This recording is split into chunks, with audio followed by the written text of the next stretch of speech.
What is up, you muffin munching muggles? Welcome to Fiction and Reality. Episode 7 of Demons of the Shadow Realm recently released, and I've got to say, this world is holding a knife to my throat and gradually beginning to pull me in. Demons of the Shadow Realm reveals an underlying friction sown in the history of warring clans. There is silent West Coast, East Coast beef involving the Tadera and Kagemori clans, which suggests the twins are being viewed more as tools than people. And I mean, this ish must run deep because that old bald man was about to get real racist in a second. The secrets to unlocking the power of break and seal are revealed, which encompass paying the ultimate price for power. The involvement of a Higashi village assassin hit job in forcing Asa to awaken her power illustrates that the elders' motives are driven more by wielding the power of the demons rather than by entertaining the value of Yuru and Asa's lives independently.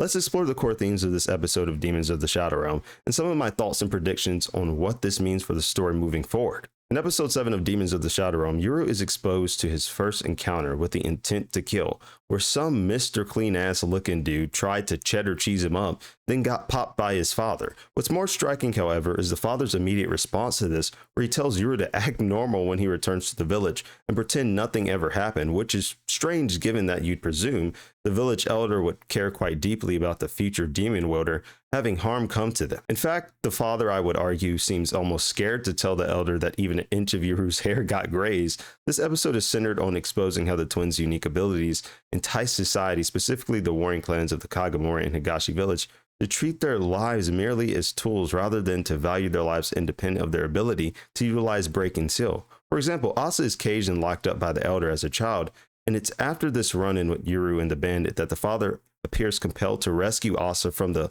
elder under the foggy shroud of night and to send the mountain into the modern world. That being the case, Asa being placed in the cage is more likely a means of sadistic control by the elder than anything else, given the village had later sent assassins to kill her solely to awaken the power of break. This leads me to believe that the father likely held back the happenings of Yuru's encounter in the forest merely because his son's freedom might have actually been in as much risk as Asa's if his life itself was in danger to this point. Controlling the twins seems to be the core benefactor between the warring clans in driving forward the conflict of this world, as those who control the twins also by the merit of their power.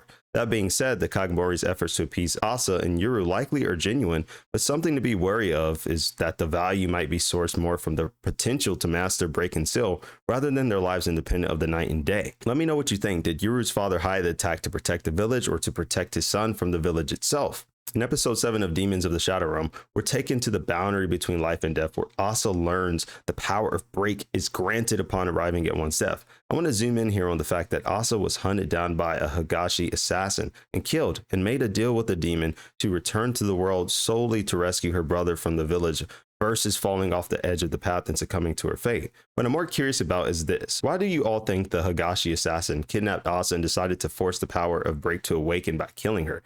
By this point, Asa was already outside of Higashi village and in the containment of the Kagemori clan. That being the case, she was not even a threat to them, especially while this power lay latent within her. This plot by the Higashi assassins doesn't make any sense if their primary purpose is to ensure that no harm comes to the village, but there might be other striking factors at play here, as the goal clearly wasn't to kill Asa after abducting her, but to ensure the power of break itself awaken.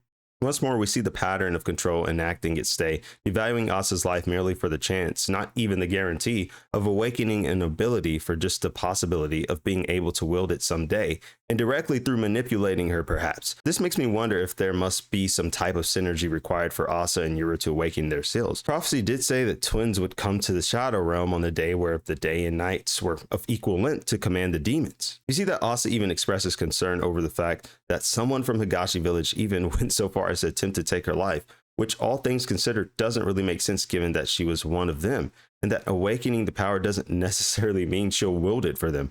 Hopefully in the coming episodes we'll gain more insight into the reasoning behind this, but regardless, it's quite clear that Asa has become resilient and enduring in forging her own path and getting her own hands dirty, something both twins will need to practice if they are to make well-informed decisions outside the benefits of either faction, especially Yuru, who uncovered that the secret to unlocking seal was to flop over in his grave, however with no guarantee that he'll be able to come back from death given those circumstances. Let me know your thoughts. Was Asa ever meant to survive, or was a Higashi village trying to create a weapon they believed they could control? Hey, we wanted to give a quick shout out to our sponsor Dubby Energy for sponsoring this video. If you're tired of getting mogged in your game because you're feeling a little sleepy, feeling a little sleepy, you pussy, Well, wake up! Dubby specializes in focus energy drinks that shock you awake, and unlike other gamer juice, is free from fillers, artificial colors, dyes, and other ingredients that make you crash. They've got a huge catalog of exquisite flavors to choose from, and if you're an anime fan, they've even got official license collabs with some of your favorite heavy hitters. And if you're more heavy on the collector side of things, well, Dubby's got you with a huge catalog of collector cups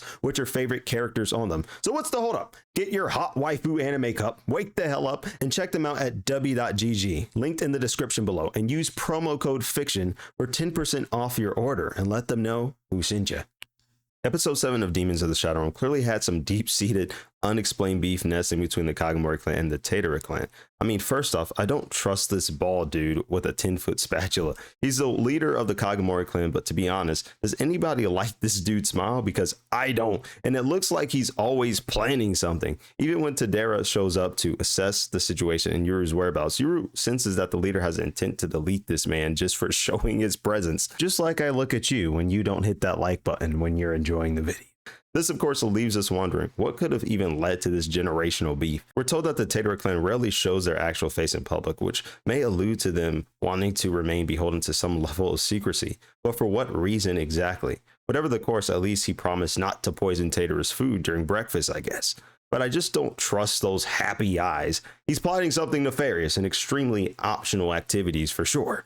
I wonder if he's genuinely aiding Asa because he sincerely wants to, or if it's more of him wanting to be able to have someone who could wield the power break in his possession. He did take her in before she unlocked the power, so we don't know. Also, since her mother is from the world below, I wonder if they stumbled onto the Kagemori clan by accident, or if there was perhaps some familial ties to the clan itself. I find this whole aspect of the clan conflict within Demons of the Shadow Realm quite interesting, to be completely honest with you, as it threads in this factor of who do you trust, why do you trust them, and for how long can you trust them. This series tends to build from collecting a series of subplots rather than giving you the huge plot and then unraveling the story from there, which is a unique way of tackling a series. That being said, pieces are always getting unveiled fragment by fragment at a time. There is definitely more behind this Tadera and Kagemori clan conflict enveloping Higashi village. Though I had some second thoughts about this show initially, the mystery behind trying to piece together everyone's motives is quite gripping. Is the Kagemori clan genuinely the safe haven for Yuru and Asa as they appear?